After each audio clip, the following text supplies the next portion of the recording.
now, like today, what kind of causes interest you the most, and how do you pick and choose which ones you get involved in?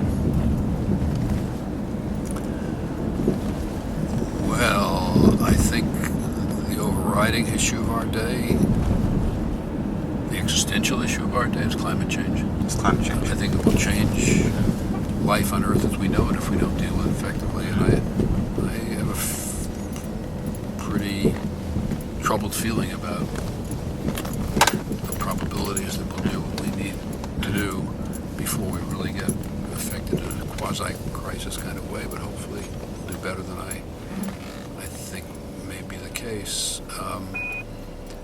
I think an issue of immense importance to the United States, but I don't know of an effective way to get involved in it, unfortunately, is that our political system, as I said before, is not functioning effectively, and that's primarily a function of Congress being unwilling to engage in the process of principled compromise, which it needs to do to work. Mm-hmm. And I don't know.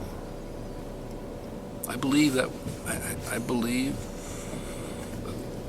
may be wrong, that the probabilities are that this will improve over time. Mm-hmm. But there's nothing empirical happening right now to support that belief. But we've had a resilient political system and so forth. But I don't know of any way to get involved in trying to make that better. And I actually thought a lot about that. So those are two issues. Mm-hmm. I think public policy, we need to